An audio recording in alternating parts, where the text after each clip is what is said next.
I do actually want to take you out to the latest developments here on the Israel-Hamas war at this hour. The Times of Israel reporting a senior Hezbollah commander responsible for dozens of drone attacks on northern Israel in recent months has been killed in an airstrike in southern Lebanon. The paper saying that he was the commander of Hezbollah's aerial forces in southern Lebanon and was responsible for today's strike on the Israel Defense Forces Northern Command headquarters. I do want to bring in Eylon Levy, a spokesperson for the Israeli government, joining us now to discuss the latest developments coming in on the war. Eylon, thank you so much for taking the time to be here with us today. Yeah, thank you for having me on again.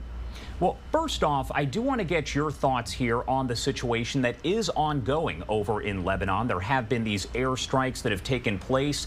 Hezbollah also attacking Israel as well, especially over the weekend with that large attack. Just break down for me the latest on that overall situation. This is a very dangerous situation. After Hamas declared war on us on October 7th from the Gaza Strip, Hezbollah decided to join that war. And for the last 3 months, that Iranian-backed terror proxy in Lebanon has been raining hundreds of rockets at northern Israel. Now, that aggression has forced 80,000 Israelis to flee their homes, and they can't go back home because Hezbollah is continuing to shell their homes. And the risk now is of the same thing that Hamas did on October 7th, the brutal massacre it perpetrated around Gaza, happening on our Lebanese border. So after 3 months now of warning Hezbollah to desist, we are being very clear that we stand at a fork in the road. Either Hezbollah backs off or we will push it away. Now, there is still hope for a diplomatic window to get Hezbollah to move away from the Lebanese border. That's what it's supposed to do under the relevant UN Security Council resolution, to keep away from the northern border. Now, that has never been enforced. And we're saying there is time now for a diplomatic solution, which we very much prefer, to keep Hezbollah away from our border and stop its aggression against our people. But if Hezbollah and its Iranian warlord patrons do not back off, we will have no choice but to push them away so that the people who have become refugees in their own country can return safely to their homes. Eylon, I do know that 9 IDF soldiers were confirmed dead at least on Monday. What can you tell me about the attacks that claimed their lives? Yeah, everyone in Israel really feels the pain of these 9 families of soldiers who fell like heroes in battle in central Gaza, in battles against Hamas terrorists. We haven't released any more specific information, but it's important to understand what they are doing there. You know, this war could have ended on October 8th. If Israel had decided to simply bomb Gaza from the sky without regard for civilian casualties. But we take very seriously our obligations under international law to distinguish between terrorists and between civilians. And that means that our soldiers are there on the ground in very difficult conditions. They are fighting in a unique counter-terror urban battlefield in which Hamas has deliberately embedded itself inside and under civilian areas. They are fighting to thwart the Hamas human shield strategy. Most of the 1,500 terror tunnel shafts we have found in Gaza are inside schools, homes, hospitals, mosques, UN facilities, even under children's beds. That is Hamas's strategy, to hide its military assets under civilian areas. And our soldiers are having to go into these places, urging civilians to evacuate, to try to reach the monsters who perpetrated the October 7 massacre and who have been promising us more October 7 massacres, as many as it takes, until they destroy our country. So we desperately want our friends, our sons, our brothers to come home. None of us wants them to be stuck in reserve duty, putting their lives in danger. But we know they have a mission. They have a mission to fight to bring back the 136 vulnerable hostages still trapped in the Hamas terror dungeons, and to bring to justice the Hamas rapist regime for the crimes it perpetrated on October 7th, to make sure it can never do them again, as it has been threatening every day since then to do again and again. And a bit earlier on today, a Hamas chief was speaking in Doha and calling on Muslim states to give weapons to Palestinian terrorists, saying, quote, "The time has come for Muslim states to support the resistance with weapons, and this is, quote, not the battle of the Palestinian people alone." Is that anything new? Is that surprising? Is it alarming? What are the government thoughts on that overall? Hamas is feeling the heat, but this is nothing new.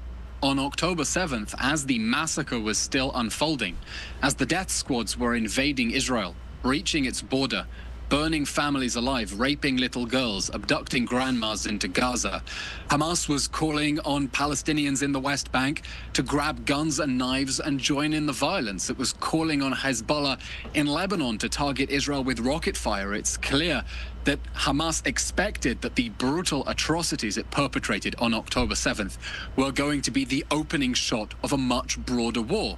And Hamas is now trying to escalate this war to try to take some of the heat away, because it is getting clobbered in Gaza. We have already completely dismantled its military infrastructure in northern Gaza.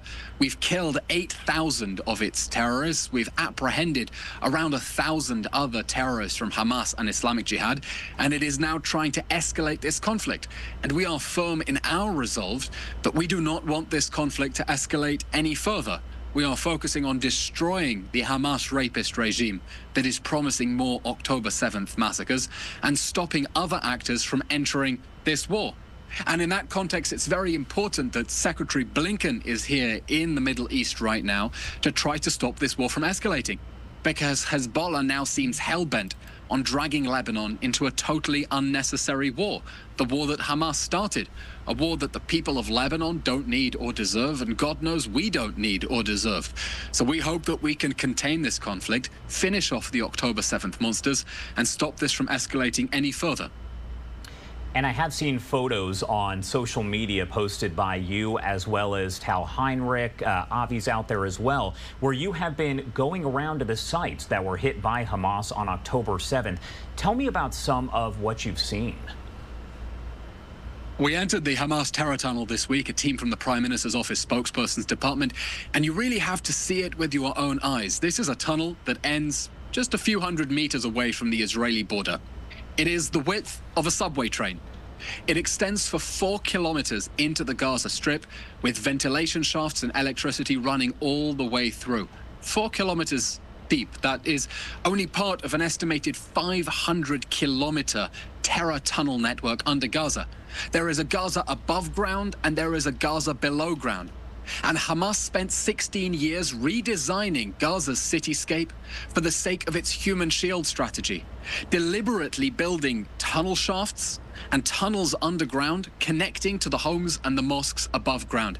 And it did that to try to protect its military assets by using civilians above ground in a flagrant breach of humanitarian law and, of course, every norm of humanity. And you really scratch your head when you see the enormity of it. And I was talking to journalists there as well. How much concrete Hamas poured into those tunnels, concrete that should have gone into homes above ground, went into the tunnels underground connected to those homes. How much engineering skill and talent got poured into those tunnels?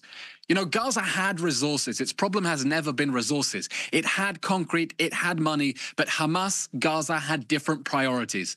Unfortunately, it prioritized the October 7 massacre and poured all the concrete down into the Hamas sewers, into those terror tunnels.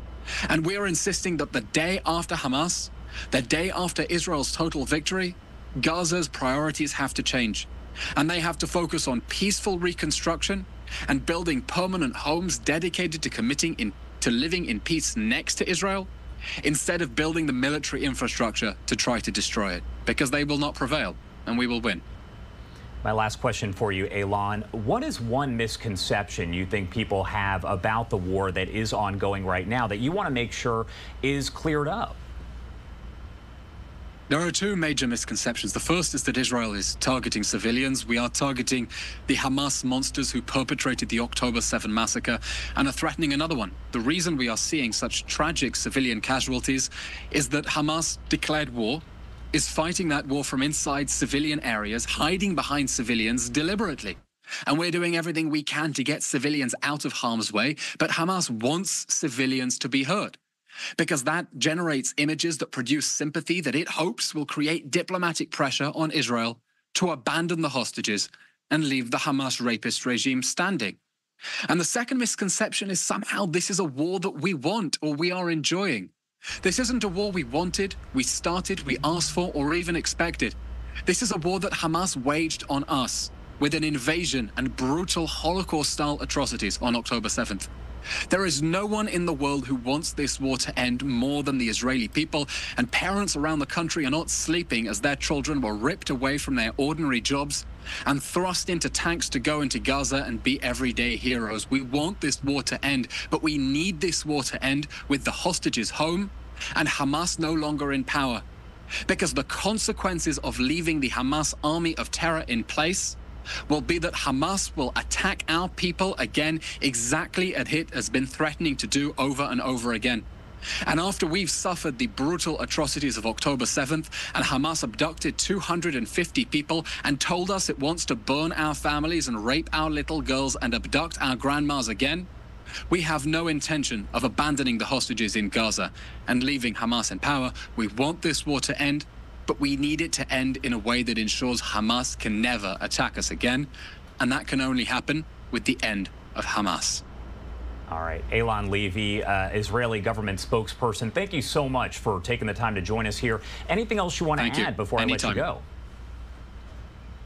You know, I saw a fascinating poll this week showing that despite all the noise on social media, when sometimes it feels that we're under constant bombardment in public opinion, the large majority of Americans, around 65%, believe that the United States is either giving Israel the right amount of support or should be giving it more support. And we know and we feel that support from the American people. We know that our American allies have our backs and understand that democratic nations have a right to fight back against terrorist monsters who want to perpetrate more atrocities against innocent civilians. We know America wants us to win this war, and that is exactly what we will do. All right, Eylon Levy, thank you again for taking the time to join us and help break down the latest information here. We appreciate it. Thank you.